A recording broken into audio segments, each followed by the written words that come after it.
저도 잠깐 질의하도록 하겠습니다.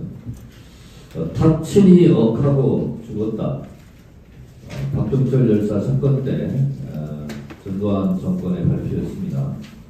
그런데 죽은 것은 박종철 열사가 맞지만 전두환 정권도 죽었습니다. 손바닥으로 하늘을 가리려 한다면 결국 하늘이 노해서 몸뚱이 자체를 다 태워버린다는 것이 정의입니다. 이명박 대통령은 원래 각종 부정부패, 특히 다스의 소유, 다스는 누구 거냐? 그것을 무마시켰던 것이 검찰입니다. 그래서 이명박 정권이 탄생했지만 결국 이명박 대통령도 뒤늦게 실현된 거지만 지연된 정이 남아 감옥에 갈 수 있었습니다. 박근혜 대통령은 국민에 선출된 권력이지만 결국 국민들에 의해서 결국은 탄핵되고 감옥까지 갔습니다. 윤석열 대통령이 이렇게 얘기한 적이 있습니다. 5년짜리 임기 대통령이 뭐 그렇게 겁이 없냐고 그런 얘기를 했습니다. 수사권 가지고 보복하면 그게 검사냐 깡패지 라는 얘기를 했습니다. 본인이 한 말을 본인이 되받을 날이 반드시 있을 것이다. 모든 국민이 법 앞에 평등하듯 모든 아내는 법 앞에 평등해야 합니다. 김건희 여사에 대한 도이치모터스 주가 조작 무혐의 처분은 탁친이 억하고 죽었다는 당시 경찰의 발표와 저는 닮은 꼴이다 이렇게 생각합니다. 결국은 다 풀인대로 거두게 돼 있고 당하게 돼 있다 이렇게 생각합니다. 법원도 검찰과 함께 그동안 부끄러운 역사가 있었습니다. 조작된 간첩 사건, 5.18, 4.3 등에 대한 재심으로 드럽게나마 정의가 실현되는 일이 있었습니다. 조작 간첩 사건 역사적으로 100건이 넘습니다. 검찰의 공소장이 판결문으로 그대로 바뀌어 써서 검찰과 법원이 부끄러움을 동시에 느껴야 되는 그런 역사도 있었습니다. 더 이상 그러한 일은 없었으면 좋겠습니다.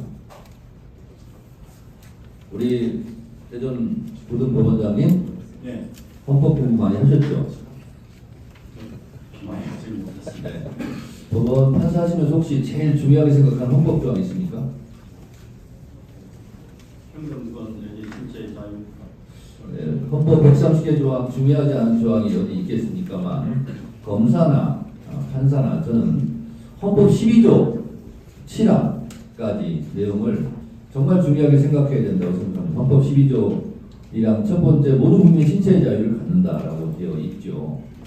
그리고 법원의 영장에 의해서는 체포 구금될 수도 없고 또 체포될 때도 변호사의 조력을 받을 권리를 고지하지 않으면 체포 구속되지 않죠. 알고 있죠? 그렇습니다. 그리고 영장 실질심사, 구속적 불심 다 하고 있죠. 그 이유는 헌법 12조에 나와 있는 신체의 자유가 그만큼 중요하기 때문에 그렇습니다. 그런데 부끄럽게도 영장 발부율은 90%가 넘습니다. 그러니까 영장 잠한게 아니냐 이런 조롱도 나오고 합니다. 법원으로서는 다시 한번 생각해 볼 대목이 아닌가 그런 생각을 합니다. 그래서 묻습니다. 원장님, 압수수색 사전심의제에 대해서 생각해 보신 적 있습니까? 예, 그에 대해서 논의가 많이 있는 것으로 알고 있습니다. 네. 법원행정처장도 답변에서 압수수색 사전심의제는 해야 된다라는 입장인데 법원에서 대체적으로 우리 판사님들이 다 그런 생각하고 계시나요? 정부 이야기는 다 못 들어봤지만 필요성이 있는 것으로 보였습니다. 네, 그렇습니다. 납북, 어부 이런 간첩 조작 사건에서 나중에 재심으로 무죄 판결을 받아도 잃어버린 청춘은 누가 보상할 수가 없습니다. 국가에서 돈 몇 푼 준다고 보상이 되지 않습니다. 마찬가지로 한번 구속되고 그리고 여러 재판 받고 나중에 무혐의 판결, 무죄 판결을 받더라도 실제로 그것을 누가 보상을 해주겠습니까? 그래서 인신에 대한 구속은 그리고 또 영장은 압수수색은 굉장히 신중해야 되는데 그 최종 판결을 법원이 하는데 그거를 잘 못하고 있다라는 거죠. 그 이유 중에 하나가 압수수색 사전 심의제가 없어서 그렇다라는 의견이 있는 부분에 대해서는 어떻게 생각하십니까? 이 영장에 대한 판단에 좀 더 신중하라는 말씀으로 받아들이고 전 법관들과 공유할 수 있도록 그렇게 하겠습니다. 그런 생각을 갖고 계시다면 법원에서도 스스로 노력을 하셔야 된다고 생각합니다. 네, 주 질의가